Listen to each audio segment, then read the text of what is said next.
so much to get to, and we cannot do it without the star of the show. Each and every Monday during football season, my mishpucha runs the South Point Hotel Casino behind us. The Sportsbook, that is, not the entire hotel casino, the Sportsbook part of it. Chrissy Andrews, how you doing, man? I got enough problems running the Sportsbook. You don't want to give me those whole joint. I couldn't do it. Don't want to run the buffet No, or anything no like way. that? I couldn't do it. Wearing your Pittsburgh Steelers tie. What did you greet him with? Oh, your ridiculous football team. What did you say?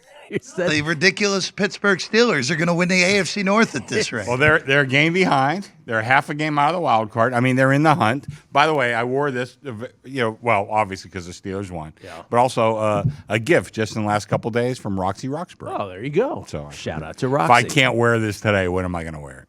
There you go. That's exactly right. I'm sure you'll have other Pittsburgh garb. Well, I have my Pittsburgh socks. I don't think. If I was a gymnast, I could show them to you. But there is. First of all, I guess you guys had a spectacular week behind the desk.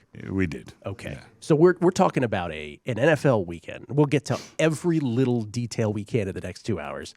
A weekend where the Vikings, Bengals, Lions, and Colts were the most picked teams in circa $1,000,003. I'll say that again: the Vikings, Bengals, Lions, and Colts in that order. A weekend where Geno Smith, Mike White, Trevor Siemian, and Cooper Rush won National Football League games.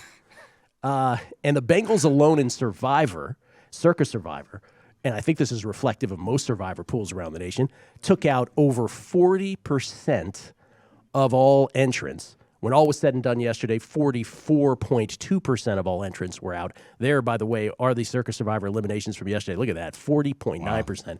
871 of the 943 gone yesterday were on the Bengals, and we'll get to all the details about that here momentarily.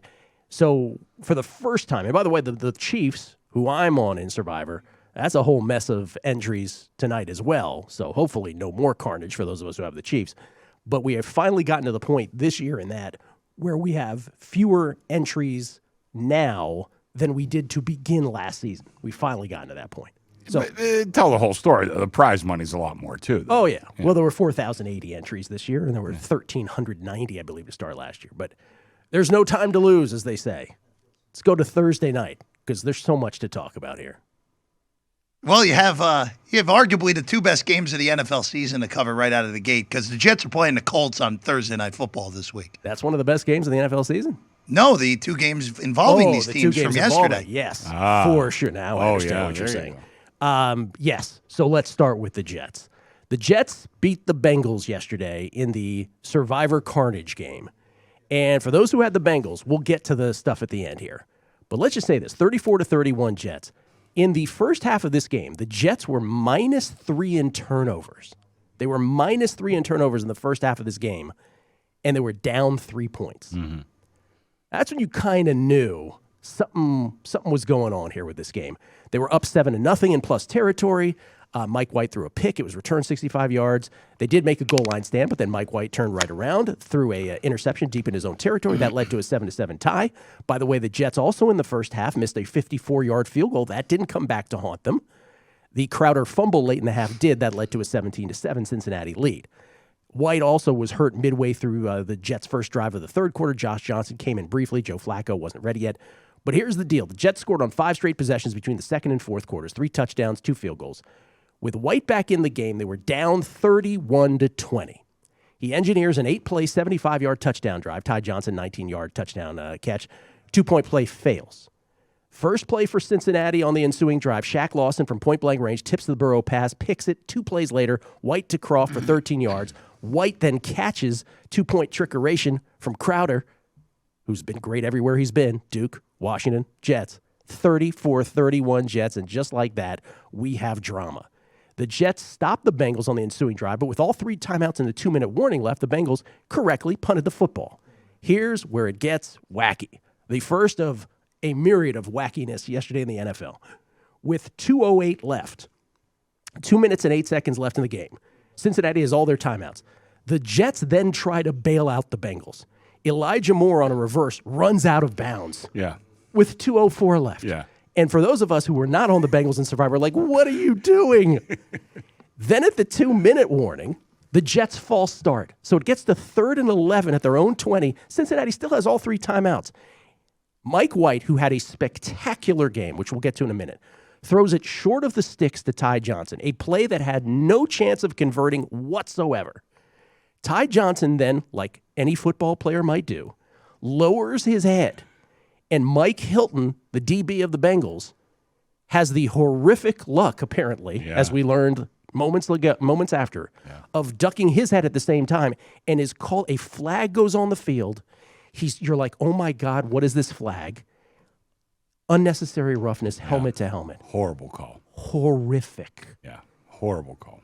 I mean, just horrible. Cincinnati still has 2 timeouts. They used one of them after a short first down gain. Then on 2nd and 8, Michael Carter could have clinched the game, but inexplicably slides short of the sticks. You're like, well, what is happening? Yeah.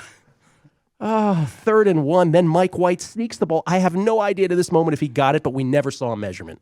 They gave him the first down. Ball game. I'm texting Jeff. I'm like, how did he slide? Are they going to measure? Nothing. First down. Yeah. We win. First down. We meaning everybody who didn't have the Bengals. White ends up, Mike White, the great Mike White, and dare I say Jeffrey, who's a Jets fan. Do we have a quarterback controversy if he keeps playing this way when Zach Wilson is healthy? Methinks we do. I think we do. Mike White out of Western Kentucky, 37 of 45 for 405. 405, only Cam Newton with more in his debut since 1950, the most by a Jet since Vinny Testaverde in 2000.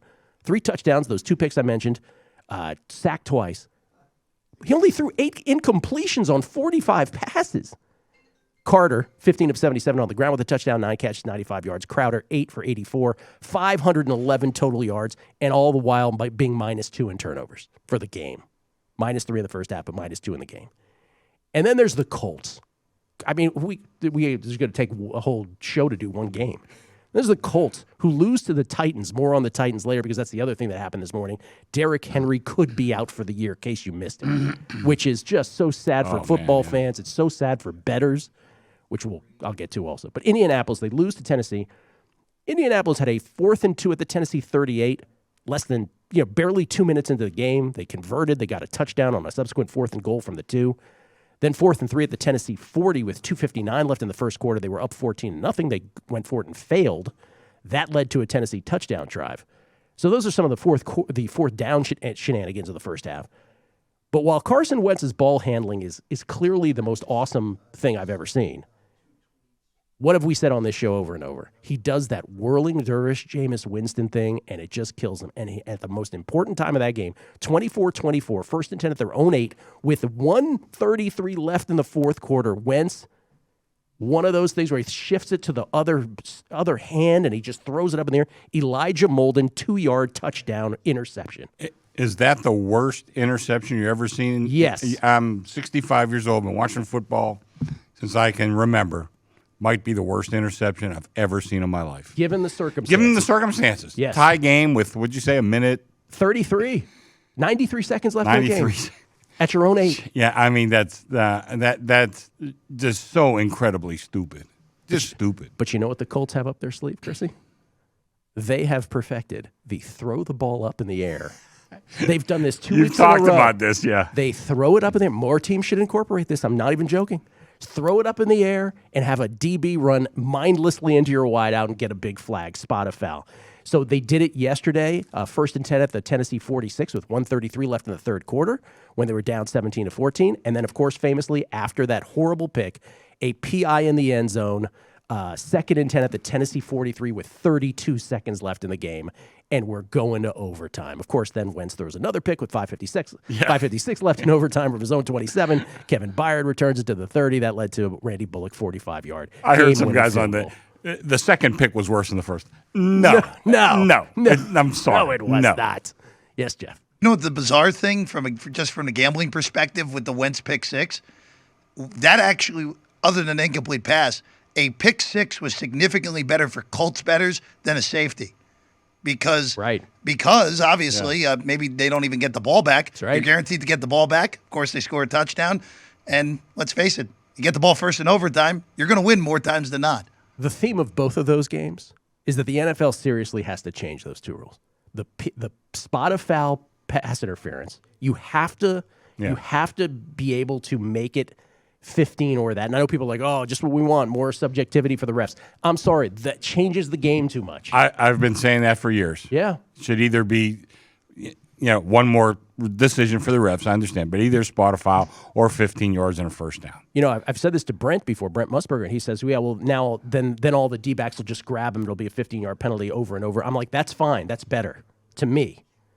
By the way, the other thing is that the runner going back to the Bengals-Jets thing, the runner lowering his head and the defender playing actual football and getting flagged for playing football. We've got to – you cannot bet on this stuff. Anyway, all of that to say, and we'll talk more about it over the break, but that was the fact that these two teams ended up playing each other with probably the most eventful games, and there were so many eventful games yesterday. I have Indianapolis minus 7.5.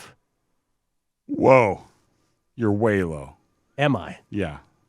It's 10.5. My numbers come more like 14. Oh, my God. And I know we've gone this whole segment. We're almost getting one game in. Yes.